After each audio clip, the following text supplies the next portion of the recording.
Hello friends, तो चलिए यार हम लोग अपने जावा के कोर्स को स्टार्ट करते हैं और आगे बढ़ते हैं। तो अभी तक देखिए हम लोग मल्टी थ्रेडिंग का कॉन्सेप्ट पढ़ रहे थे, थ्रेडिंग का कॉन्सेप्ट पढ़ रहे थे, क्या होता है। तो यार अभी तक हमने 2 वीडियोस को अपलोड कर दिया है, तो इस प्लेलिस्ट को आप एक्सेस करो और यहाँ पर लास्ट में आओ। ओके, और इन दोनों वीडियोस को जरूर देख लो अगर अभी तक आपने नहीं देखा है तो। क्योंकि अगर आपने इन दोनों वीडियोस को नहीं देखा है तो जो अभी मैं समझाने वाला हूँ वो आपको नहीं समझ में आएगा। ओके, तो मल्टी थ्रेडिंग अक्सर यार ये बहुत ही कंफ्यूजिंग कॉन्सेप्ट होता है। मैं अपनी पूरी कोशिश करूंगा कि आपको ये सारी चीज समझ में आए। और अगर आपको जावा में मास्टरी करनी है तो इस पूरे वीडियोस को देखो। मैं इस तरह से ही कोर्स को कवर कर रहा हूँ यार, सारी चीजें मैं कवर करूंगा ताकि आपको बहुत अच्छे से सारा कुछ सब कुछ अच्छे समझ में आ जाए। ओके, तो अभी तक मल्टी थ्रेडिंग में हमने बहुत कुछ सीखा था। तो चलिए उसको हम थोड़ा सा आगे बढ़ते हैं और देखते हैं कि थ्रेड किस तरह से, एग्जीक्यूशन वाला काम किस तरह से होता है। तो देखिए, हमें बहुत पहले से ही पता है, मतलब कि पिछले 2 वीडियो से, कि जब भी कोई हम लोग थ्रेड बनाते हैं तो उस थ्रेड को इस थ्रेड पूल में लाना जरूरी होता है, तभी वो थ्रेड अपना एग्जीक्यूशन स्टार्ट कर पाएगी। ये जो हम लोग थ्रेड बनाते हैं, तो थ्रेड के अंदर इतनी कैपेबिलिटी होती है कि वो किसी भी कोड को, जो भी कोड को थ्रेड के साथ में एसोसिएट कर दोगे, उस कोड को वो क्या करेगी, एग्जीक्यूट करा देगी। तो हम लोग थ्रेड बनाते हैं और थ्रेड बनाने के साथ साथ रन मेथड के अंदर कुछ कोडिंग कर देते हैं। तो रन मेथड के अंदर जो भी हम कोड लिखते हैं, उसे, उस कोड को मतलब हम थ्रेड के साथ में एसोसिएट कर रहे हैं। जैसे मान लीजिए हमने यहाँ पर अभी आपको दिखाया है कि हमारे पास यहाँ पर 3 थ्रेड हमने बनाई होगी। और इन थ्रेड को बनाने के बाद हमने स्टार्ट मेथड को कॉल कर लिया होगा। तो स्टार्ट मेथड को कॉल करने से ये तीनों की तीनों थ्रेड हमारे थ्रेड पूल में आ जाएंगी। अब मान लीजिए कि इन सारी की सारी थ्रेड के पास अपना एक रन मेथड होगा। तो उस रन मेथड के अंदर हमने जो कोड लिखा होगा, जब ये थ्रेड एग्जीक्यूट होगी तो वही वाला कोड एग्जीक्यूट होगा। तो मान लीजिए कि हमने इस वाले कोड को थ्रेड 1 के साथ में एसोसिएट कर दिया है, और इस वाले को थ्रेड 2 के साथ में, और इस वाले को थ्रेड 3 के साथ में हमने कोड एसोसिएट कर दिया है। अब ये सारे के सारे रन मेथड होंगे, है ना, अपनी अपनी थ्रेड का एक रन मेथड होता है। उस रन मेथड के अंदर ही कोड हम लोग लिख देते हैं, तो वो कोड हमारे थ्रेड के साथ में एसोसिएट हो जाता है। तो यहाँ पर ये कोड हमारी इस थ्रेड के साथ में एसोसिएटेड हैं। अब होता क्या है कि जो भी थ्रेड हमारी इस थ्रेड पूल में होती हैं, हम अपने प्रोग्राम में कुछ थ्रेड बना रहे हैं, वो सारी की सारी थ्रेड हमारे थ्रेड पूल में होंगी। इसके अलावा भी हमारे थ्रेड पूल में बहुत कई सारी थ्रेड्स होती हैं। जैसे मैं ये सिस्टम यूज कर रहा हूँ, लेट से मैं कोई सॉफ्टवेयर रिकॉर्डिंग टूल यूज कर रहा हूँ जो स्क्रीन को रिकॉर्ड कर रहा है, उसमें अगर कुछ थ्रेड बनी होगी, उस रिकॉर्डिंग सॉफ्टवेयर को बनाते समय अगर कोई थ्रेड बनी रही होगी उस प्रोग्राम के अंदर, तो वो थ्रेड भी इस थ्रेड पूल में मौजूद होगी। तो इन तीनों थ्रेड के अलावा भी आपको ये समझना है कि और भी बहुत कई सारी थ्रेड्स हमारे अपने खुद सिस्टम में जो हैं, वो सारी की सारी थ्रेड पूल में होती हैं, है ना। तो उनको मैं यहाँ पर नहीं दिखा रहा हूँ, हम जो थ्रेड बना रहे हैं उन्हीं थ्रेड को हमने यहाँ पर दिखाया हुआ है। अब होता क्या है, समझिए कि थ्रेड किस तरह से एग्जीक्यूट होती हैं। तो जो भी थ्रेड हमारे इस थ्रेड पूल में होती हैं, हमारा ऑपरेटिंग सिस्टम क्या करता है, कुछ रूल्स के अकॉर्डिंग। अब रूल्स क्या है, वो कुछ रूल्स होते हैं, फिर भी मैं 1 या 2 रूल को आपको डिस्कस करता हूँ। जैसे कुछ ना टाइम होता है, जैसे मान लीजिए वो टाइम ना माइक्रो सेकंड में होता है या नैनो सेकंड में मान लीजिए। अब ये बहुत माइक्रो सेकंड, नैनो सेकंड बहुत ही छोटा टाइम है। आप इसको इमेजिन करो, अगर आपने फिजिक्स पढ़ा होगा तो वहां पर माइक्रो, नैनो, पीको, ये सब के बारे में सुना होगा। ये बहुत स्मॉल यूनिट होती है मेजरमेंट की, है ना। तो एक कुछ टाइम स्लॉट होता है, लेट से मैं यहाँ मान के चल रहा हूँ 1 सेकेंड, सपोज 1 सेकेंड। तो हमारा ऑपरेटिंग सिस्टम क्या करेगा कि इनमें से किसी भी थ्रेड को वो क्या करेगा, सीपीयू पर शेड्यूल करेगा। तो वो सीपीयू पर शेड्यूल करेगा, और सीपीयू पर शेड्यूल करने से मतलब क्या है कि जैसे मान लीजिए अगर हमारा ऑपरेटिंग सिस्टम, लेट से मैं यहाँ मान के चल रहा हूँ TH2 जो थ्रेड है हमारी, उसको वे मान लीजिए कि हमारे इस सीपीयू पर शेड्यूल कर रहा है, और ये शेड्यूल कौन करेगा, हमारा ऑपरेटिंग सिस्टम करेगा, हमारा ओएस करेगा। तो जब हमारे ऑपरेटिंग सिस्टम ने थ्रेड 2 को हमारे इस सीपीयू पर शेड्यूल किया, तो थ्रेड 2 के लिए जो भी रन मेथड होगा, उसके अंदर लिखा हुआ कोड एग्जीक्यूट होना स्टार्ट हो जाएगा। लेकिन वो कोड जो एग्जीक्यूट हो रहा है वो सिर्फ और सिर्फ 1 ही सेकंड के लिए होगा। अब इस 1 सेकंड में हो सकता है कि इस रन के अंदर जो भी कोड लिखा है वो पूरा का पूरा एग्जीक्यूट हो जाए, हो सकता है आधा ही एग्जीक्यूट हो सकता है कि 10% एग्जीक्यूट हुआ हो। तो इस टाइम स्लॉट के अकॉर्डिंग क्या करेगा हमारा ऑपरेटिंग सिस्टम, इस थ्रेड 2 को सीपीयू पर शेड्यूल करेगा और इस टाइम फ्रेम में जितना भी कोड इस रन मेथड का एग्जीक्यूट हुआ होगा तो ठीक है, नहीं तो फिर वो क्या करेगा, हमारी इस ts2 थ्रेड को इस सीपीयू पर से हटा देगा। सीपीयू पर से क्या करेगा, हटा देगा, क्योंकि वो टाइम फ्रेम बीत चुका है। फिर क्या करेगा, हो सकता है कि वो फिर दूसरी थ्रेड को कैप्चर करेगा। समझ में बात आ रही? अब जब दूसरी थ्रेड को वो हमारे सीपीयू पर शेड्यूल करने जाएगा तो हो सकता है जो थ्रेड हमने बनाई है उन्हीं को शेड्यूल कर दे, हो सकता है पहले से और भी जो बहुत सारी थ्रेड्स हमारे थ्रेड पूल में है उनमें से किसी एक को शेड्यूल कर दे, है ना। तो इन किसी भी थ्रेड को वो फिर से क्या करेगा कि 1 सेकंड के लिए इस टाइम फ्रेम के लिए वो फिर से हमारे इस सीपीयू पर शेड्यूल कर देगा। और इस जब थ्रेड 3 को सीपीयू पर शेड्यूल करेगा तो थ्रेड 3 के लिए जो भी रन मेथड होगा वो एग्जीक्यूट होना स्टार्ट होगा। इस टाइम फ्रेम में जितना भी कोड एग्जीक्यूट हो सकता है वो कोड एग्जीक्यूट होगा। अदरवाइज जब इतना टाइम बीत जाएगा तो क्या करेगा, उस थ्रेड को भी हमारे सीपीयू पर से हटा देगा और दूसरी थ्रेड को इसी तरह से काम करेगा, दूसरी थ्रेड को शेड्यूल करेगा। लेकिन जैसे मान लीजिए अभी उसने थ्रेड 2 को सीपीयू पर हमारे शेड्यूल किया था पहली बार, तो हमारे थ्रेड 2 के साथ जो एसोसिएटेड कोड होगा वो मान लीजिए कि 10% एग्जीक्यूट हो गया था, मान लीजिए 10% इसका कोड एग्जीक्यूट हो गया था जब पहली बार ये हमारी थ्रेड शेड्यूल हुई थी। तो जब दूसरी बार हमारी ये थ्रेड 2 हमारे सीपीयू पर शेड्यूल होगी तो जो 10% कोड एग्जीक्यूट हो चुका है वो नहीं, उसके आगे से कोड एग्जीक्यूट होना स्टार्ट होगा। ये बात आपको यहाँ पर बहुत अच्छे से समझने की जरूरत है। जब हमारे थ्रेड 2 को दोबारा से सीपीयू पर शेड्यूल किया जाएगा तो दोबारा से इस रन मेथड के अंदर जो कोड लिखा है वो एग्जीक्यूट होना स्टार्ट होगा। लेकिन जो कोड पहली बार शेड्यूल होने पर एग्जीक्यूट हो गया था वो दोबारा एग्जीक्यूट नहीं होगा, उसके आगे से एग्जीक्यूट होना स्टार्ट होगा। इस तरह से वो बारी बारी से हर एक थ्रेड को शेड्यूल करता जाता है, उसको हटाता है और उस थ्रेड के साथ जो भी कोड एसोसिएट होता है वो रन होता रहता है। आपने अगर गेम खेला है थोड़ा बहुत, गेम में क्या होता है आपने देखा होगा कि कई सारी जो कार्स होती हैं, मान लीजिए कार है, ये कार 1 है, ये कार 2 है, ये कार 3 है। तो इस कार से मतलब क्या है कि इस कार को रन करने के लिए जो भी कोडिंग होगी वो मान लीजिए इस रन मेथड के अंदर लिखी है, इसको रन करने के लिए जो भी कोडिंग होगी मान लीजिए इस रन मेथड के अंदर है और इसको रन करने के लिए इस रन मेथड के अंदर है। तो क्या होता है कि वो बारी बारी से ना सबको एग्जीक्यूट करेगा। तो थोड़ा सा इस कार को आगे बढ़ाएगा, फिर जल्दी से इसको रन करके इसको भी आगे बढ़ाएगा, फिर इसको आगे बढ़ाएगा, फिर से इसको आगे ऐसे बढ़ा देगा रन करके, इसको ऐसे आगे बढ़ा देगा रन करके, फिर इसको, ऐसे वो बहुत जल्दी जल्दी करता रहता है। इसलिए आपको क्या लगता है कि ये जो हमारी कार्स यहाँ पर है वो कंटिन्यूअसली आगे बढ़ती जा रही, आपको तो ऐसा ही लगेगा। लेकिन एक्चुअली में आपको पता है कि क्या होता है ना। एक्चुअली में ऑपरेटिंग सिस्टम क्या करता है कि एक टाइम पर वो एक ही थ्रेड को रन कर पाएगा, है ना, एक टाइम पर वो एक ही थ्रेड को रन कर पाएगा। लेकिन जितनी भी थ्रेड्स होती हैं हर एक थ्रेड को इतनी जल्दी जल्दी रन करके उनको हटाता है कि वो आपको ऐसा लगता है कि हमारी कार हमेशा के लिए कभी रुकती ही नहीं है, आगे बढ़ती जाती है। लेकिन एक्चुअली में क्या होता है आपको अभी पता चल गया है ना। जैसे अगर आपने शायद मैंने कहीं पढ़ा था, जो हमारा एक बल्ब होता है, इलेक्ट्रिसिटी बल्ब होता है, वो इलेक्ट्रिसिटी बल्ब कुछ टाइम में जितनी बार लाइटनिंग करता है, जलता है, उतनी बार वो मतलब कि बुझता भी है। लेकिन हमेशा हमको क्या दिखाई देता है, लाइट दिखाई देती है ना, हमेशा हमको उजाला ही दिखाई देता है। जो अंधेरा वाला टाइम होता है वो हमें नहीं पता चलता, क्योंकि उजाले के आगे अंधेरा हमारा छिप जाता है, इसलिए हमेशा बल्ब जो होता है हमेशा वो कंटिन्यूअसली हमें लाइटनिंग ही दिखाई देती है ना।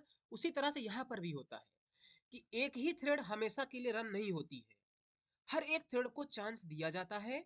वो थ्रेड हमेशा रन हो, हर एक थ्रेड को चांस दिया जाएगा कुछ टाइम फ्रेम के लिए, और वो टाइम फ्रेम इंड होता है तो जब वो टाइम फ्रेम इंड होगा तो वो दूसरी थ्रेड को रन करेगा। लेकिन ये जो टाइम फ्रेम होता है हमने यहाँ पर लिया 1 सेकेंड, ये बहुत बड़ा चीज है, ये बहुत बड़ा टाइम है। सोचो अगर 1 सेकेंड के लिए ये कार को रन किया जाए, तो जब ये जब ये वाली कार 1 सेकंड के लिए आगे बढ़ रही होगी तो ये दोनों कार हमें स्टैटिक दिखेंगी, ऐसा नहीं होता। तो ये जो टाइम फ्रेम होता है ना, ये बहुत ही कम होता है, माइक्रो नैनो पीको भी में भी जाता है, उससे भी कहीं बहुत छोटा होता है। आप ऐसा समझिए। तो इस तरह से ये सारी मल्टी थ्रेडिंग का कॉन्सेप्ट होता है, इस तरह से ये रन होती हैं, है ना? इसीलिए हमें क्या लगता है कि जो हमारी कार है, जो हमारे गेम में कार वगैरह होती हैं, आपको ऐसा प्रतीत होता है कि वो हमेशा के लिए अपना काम करती रहती है, हम आगे बढ़ते रहते हैं, है ना? अब आई होप आपको समझ में आया कि ये मल्टी थ्रेडिंग वाला किस तरह से काम एग्जीक्यूट होता है ना? अच्छा, अब और आप यहाँ पर समझिए एक बात, मैं एक बार प्रोग्राम को एक बनाता दिखाता हूँ आपको, मैं रन करता हूँ। अच्छा, जो ये थ्रेड है ना, जरूरी नहीं कि जो थ्रेड पहले आई उसी को वो एग्जीक्यूट करे, नहीं नहीं, किसी भी थ्रेड को वो सीपीयू पर हमारा ऑपरेटिंग सिस्टम शेड्यूल कर सकता है। ये बात आपको समझ में आनी चाहिए, ठीक है? तो मैं क्या बोल रहा था कि जरूरी नहीं कि जो थ्रेड पहले आई उसी थ्रेड को का एग्जीक्यूशन पहले स्टार्ट हो, ऐसा भी हो सकता है। ये वन ऑफ द पॉसिबिलिटी है, जैसे मैंने कई सारे रूल्स होते हैं, उनको मैं आगे डिस्कस करूंगा। तो किसी भी थ्रेड को वो रन कर सकता है, हो सकता है वो थ्रेड 3 को पहले रन कर दे, पहले थ्रेड 2 को रन कर दे, है ना? तो चलिए मैंने एक छोटा सा प्रोग्राम लिखा है, यहाँ पर देखिए हमने एक क्लास बनाई है थ्रेड डेमो 1, और उसको हमने थ्रेड क्लास के साथ में एक्सटेंड करके रन मेथड के ओवर हमने कर दी है, और उसके अंदर सिंपल सा हमने मैसेज लिखा है थ्रेड डेमो 1। उसी तरह हमने थ्रेड डेमो 2 क्लास बनाई है जो थ्रेड क्लास को एक्सटेंड कर रही है रन मेथड की ओवर और इसके अंदर हमने लिखा है थ्रेड डेमो 2। ठीक है, उसी तरह से हमने एक और थ्रेड बनाई है थ्रेड डेमो 3 क्लास बनाई है, और वो भी थ्रेड क्लास को एक्सटेंड कर रही है, और रन मेथड की ओवर के बाद हमने लिखा थ्रेड डेमो 3। और हमने यहाँ पर क्या किया कि तीनों थ्रेड का ऑब्जेक्ट बनाया, और ऑब्जेक्ट बनाने के बाद हमने जब स्टार्ट मेथड को कॉल कर लिया तो वो हमारी सारी की सारी थ्रेड हमारे थ्रेड पूल में पहुंच गई हैं। अब जैसे ही मैं इन प्रोग्राम को रन करूंगा तो हमारा ऑपरेटिंग सिस्टम देखेगा कि थ्रेड पूल में जितनी भी थ्रेड होंगी उन सारी में से किसी भी थ्रेड को वो एग्जीक्यूट करना स्टार्ट कर देगा। अब देखिए हमने पहले किस थ्रेड को पहले रन करने की कोशिश की है, TH1 को, लेकिन जरूरी नहीं है कि TH1 के अंदर जो कोड लिखा है वो पहले रन हो। आप देखना कि इन थ्रेड में से किसी भी थ्रेड को पहले वो रन कर देगा। मैं यहाँ प्रोग्राम को रन करता हूँ, लिखा है 1 2 3, तो अभी इसने 1 2 3 को रन किया, फिर से मैं रन करता हूँ, देखिए 1 2 3, फिर से रन करता हूँ 1 2 3, फिर से रन करता हूँ, देखिए 2 3 1, है ना? फिर से मैं रन करता हूँ 2 1 3 हो गया, फिर से मैं रन करता हूँ 1 2 3 1 3 2 हो गया। अब ये ऐसा इसलिए हो रहा है ना कि आपने बहुत छोटा सा कोड लिखा है, आप इसके अंदर लूप लगाइए, कुछ इसमें टाइम दीजिए। मैं लिखता हूँ y = 1 to y less than equal to let's say 20 i++, okay. अब क्या होगा यहाँ पर देखिए, ये वाला जो लूप हमने लिखा ये 20 बार चलेगा, है ना? मैं इसको कॉपी करता हूँ और यहाँ पर भी मैं एक लूप लगा देता हूँ, इसको मैं सेव करता हूँ, और यहाँ पर भी मैं लूप लगा दे। अब आपको बहुत अच्छे समझ में आएगा, देखिए मैं यहाँ पर रन करता हूँ प्रोग्राम को, आप देखना, देखिए हमारा प्रोग्राम रन होके इंड हो गया। तो यहाँ पर इसने शायद से, हाँ, इसने पहले देखिए 20 टाइम पहली वाली थ्रेड को रन किया, फिर दूसरी वाली थ्रेड को इसने रन कर दिया, है ना? फिर तीसरी वाली, तो फिर से मैं रन करता हूँ, देखिए ये देखिए इस बार ज्यादा अच्छा लग रहा है। पहले उसने 3 को किया, फिर 2 को कर दिया, फिर 1 को कर दिया, फिर मैं रन करता हूँ, 1 है, 3 है, 2 है, फिर मैं रन करता हूँ, इस बार 1 3 2 हो गया, 1। हाँ, यहाँ पर देखिए पहले उसने क्या किया, 1 को रन किया, उसके बाद 3 को रन किया, और 3 को रन करने के बाद उसने थोड़ी देर के लिए 2 को रन किया, और फिर से 1 को रन कर दिया, देखिए, है ना? और फिर से उसने 2 को रन किया। तो यहाँ पर मैं ये बताना चाह रहा हूँ कि उसने 1 को रन करना स्टार्ट किया, और आधे में ही उसकी कोडिंग को छोड़ दिया, क्योंकि वो टाइम स्लॉट बीत चुका है। और दोबारा जब उसने फिर से देखे, अब हमारी किस क्लास को मतलब कि थ्रेड 1 को रन किया, है ना? अगर आप समझना चाहते हैं, जैसे हमने आपको बोला कि जब दूसरी बार थ्रेड हमारे सीपीयू पर शेड्यूल होगी तो उसके आगे का कोड एग्जीक्यूट होता है। आप चाहें तो यहाँ पर आई की वैल्यू को भी आगे प्रिंट कर लीजिए, आपको समझ में आ जाएगा। तो जैसे अभी इस आउटपुट में यहाँ पर देखिए, तो इसने क्या किया है, 1 वाली थ्रेड को इतनी बार रन किया है ना? मतलब कि 18 टाइम्स रन किया है, और लास्ट 2 बार जो बच गया था वो दूसरी बार हमारी थ्रेड 1 जो थी सीपीयू पर शेड्यूल हुई तो 2 बार और रन कर दिया, है ना? और उसने देखिए 2 को उसने कितनी टाइम्स रन किया, यहाँ पर काउंट कर लीजिए, लगभग लगभग 12 टाइम रन किया, 13 टाइम। और उसके बाद फिर से उसने 1 को रन किया था, रन 1 को शेड्यूल किया था सीपीयू पर, फिर उसने 2 को कर दिया। तो कुछ भी हो सकता है यार, और यही तो मल्टी थ्रेडिंग की पावर है कि आपने ये एक प्रोग्राम लिखा और इस प्रोग्राम के कई सारे पार्ट्स एक साथ में एग्जीक्यूट हो रहे हैं। एक्चुअली में एक साथ नहीं बोलना चाहिए, आपको पता है कि वन बाई वन ही होते हैं, लेकिन इतना फास्ट होता है कि आपको लगता है कि एक साथ एग्जीक्यूट हो रहा है ना? हमने पिछले वीडियो में एक आपसे बात किया था, समझ में मुझे नहीं पता कि आपको वो चीज़ समझ में आई थी कि नहीं। हमने क्या कहा था कि हम लोग यहाँ पर स्टार्ट मेथड को कॉल कर रहे हैं, है ना? हम लोग डायरेक्ट रन मेथड को कॉल क्यों नहीं कर लेते? हमने बात बोली थी अगर मैं स्टार्ट मेथड को कॉल नहीं करूंगा तो ये हमारी जो थ्रेड्स हैं वो हमारे थ्रेड पूल में नहीं जाएंगी, और थ्रेड पूल में नहीं जाएंगी तो फिर हम लोग अपने मल्टी थ्रेडिंग के एसेंस को ही लूज कर देंगे, क्योंकि जब ये थ्रेड ही नहीं है तो इनका पैरेलल एग्जीक्यूशन कैसे हो सकता है ना? क्योंकि ये ऑपरेटिंग सिस्टम काम, जैसे मैं यहाँ पर अगर रन मेथड को कॉल कर लूँ, मैंने रन मेथड को डायरेक्ट कॉल कर दिया, ये मैंने करके भी दिखाया था, फिर भी मैं एक बार और एक्सप्लेन करता हूँ जस्ट टू मेक श्योर कि आपको सारी चीज समझ में आ जाए। अब देखिए अभी तक यहाँ पर क्या हो रहा था, देखिए पहले उसने वन को एग्जीक्यूट किया था, फिर थ्री को, फिर टू को, फिर वन को कर दिया, फिर टू को कर दिया था। लेकिन अब आप प्रोग्राम को रन करोगे तो वो हमेशा वन को पहले रन करेगा और वन के लिए जो कोड है ये पूरा पूरा एग्जीक्यूट करेगा, फिर टू को ये रन करेगा। ये सिंपल सा एक फंक्शन कॉल हो गया है। अगर आपको ये बात समझ में आ रही है तो ये सिंपल सा एक फंक्शन कॉल है, इसमें कोई भी मल्टी थ्रेडिंग का कॉन्सेप्ट इन्वॉल्व नहीं है। ये कुछ इस तरह से है कि आपने एक चाइल्ड क्लास बना ली, उसकी एक पेरेंट क्लास है, पेरेंट क्लास के एक मेथड को आपने ओवरराइड कर दिया और ऑब्जेक्ट बना करके ओवर रिडन मेथड को आप कॉल करने की कोशिश कर रहे हो। तो ये सिंपल सा एक फंक्शन कॉल है। आप इस प्रोग्राम को जितनी बार मन चाहे उतनी बार रन कर लो, हमेशा ये वन को पूरा पूरा एग्जीक्यूट करेगा, फिर टू को पूरा पूरा एग्जीक्यूट करेगा, फिर थ्री को पूरा पूरा एग्जीक्यूट करेगा। जितनी बार आपका मन हो उतनी बार रन कर लो। देखिए 3 2 1, फिर से मैं रन करता हूँ, देखिए 1 2 3, कहीं कोई भी मल्टी थ्रेडिंग का कॉन्सेप्ट इन्वॉल्व यहाँ पर नहीं है ना? तो ये सिंपल सा फंक्शन कॉल है, तो इसमें इस मेथड को पूरा पूरा रन किया जाएगा। जब ये इंड हो गया तो फिर इसको रन किया जाएगा, जब ये इंड हो गया तो फिर इसको रन किया जाएगा, है ना? आई होप कि आपको ये सारी चीज समझ में आ रही होंगी। अच्छा, एक बात आप और यहाँ पर समझिए कि जो हमारी थ्रेड्स होती है उसके कई सारी स्टेजेस होती हैं। स्टेजेस मतलब जैसे हमारी स्टेज होती है यार, हम लोग पैदा होते हैं, फिर धीरे धीरे बड़े होते हैं, फिर एडल्ट होते हैं, फिर बूढ़े हो जाते हैं, उसके बाद चल बसते हैं भगवान के पास में सारा कुछ काम करके। उसी तरह से थ्रेड की भी लाइफ में उसकी लाइफ साइकिल होती है। जब हम लोग इस तरह से थ्रेड को यहाँ पर बनाते हैं तो इसको हम बोलते हैं न्यू या बॉर्न स्टेट बोलते हैं। क्या बोलते हैं कि जब इस समय हम लोग थ्रेड को ऐसे बनाते हैं तो बोलते हैं कि थ्रेड हमारी न्यू या बॉर्न स्टेट में है ना? जब हम लोग स्टार्ट मेथड को कॉल कर देते हैं तो हमारी थ्रेड रनबल स्टेट में हो जाती है। क्या हो जाती है? रनबल स्टेट में हो जाती है। तो जब हम थ्रेड को बनाते हैं तो हमारी थ्रेड न्यू या बार्न स्टेट में होती है। जब उसके लिए हम लोग स्टार्ट मेथड को कॉल करते हैं, यहाँ पर हमें स्टार्ट लिखना पड़ेगा, नहीं तो हम लोग मल्टी थ्रेडिंग के एसेंस को लूज कर देंगे। पैरेलल एग्जीक्यूशन जो हो रहा था वो तो इंड ही हो गया। तो जब हम लोग स्टार्ट मेथड को कॉल कर लेते हैं तो ये हम बोलते हैं रनबल स्टेट। इसका मतलब रनबल स्टेट वो स्टेट है जहां पर हमारी थ्रेड हमारे थ्रेड पूल में पहुंच जाती है और वो एग्जीक्यूशन के लिए तैयार है। समझ में आता है? बार्न स्टेट तो आपको समझ में आ गया, ठीक है, हमने बना दिया, ये न्यू या बार्न स्टेट है। रनबल स्टेट क्या है कि जब हम स्टार्ट मेथड को कॉल करते हैं तो रनबल स्टेट का मतलब कि हमारी थ्रेड थ्रेड पूल में है और वो एग्जीक्यूशन के लिए बिल्कुल तैयार है। सीपीयू उसको तुरंत उठा करके, ऑपरेटिंग सिस्टम उसको उठा करके सीपीयू पर शेड्यूल कर सकता है ना? और जब ऑपरेटिंग सिस्टम हमारे थ्रेड को सीपीयू पर शेड्यूल कर देता है और जिस टाइम पर रन मेथड का एग्जीक्यूशन होता है उसे हम बोलते हैं उसे हम बोलते हैं रनिंग स्टेट। क्या बोलते हैं? रनिंग। तो जब हमारे रन मेथड का कॉल होता है तो उसे हम बोलते हैं रनिंग स्टेट, मतलब कि हमारी थ्रेड रनिंग स्टेट में है ऐसे। ये देखिए रनिंग स्टेट में है।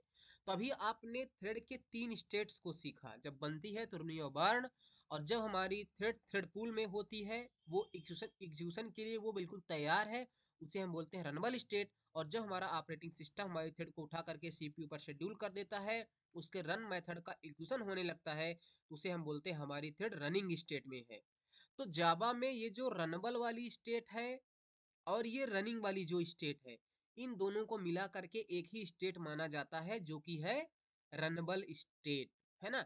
समझाने के लिए हमने आपको बता दिया कि रनबल स्टेट क्या होती है और रनिंग स्टेट में एक्चुअली क्या हो रहा होता है। अब थ्रेड की और भी कई सारी स्टेट होती हैं, स्टेट या स्टेज स्टेट होती हैं, ठीक है? जिनको हम अपने आने वाली वीडियो में जब ऐसे आगे पढ़ते रहेंगे तो हम आपको बीच में बताता रहूंगा और फिर लास्ट में एक मैं कंक्लूजन वीडियो थ्रेड की लाइफ साइकिल पर बना दूंगा। आई होप दोस्तों आपको ये सारा समझ में आया होगा मल्टी थ्रेडिंग होती क्या है यार, किस तरह से वो एग्जीक्यूट होती है ना? Thank you.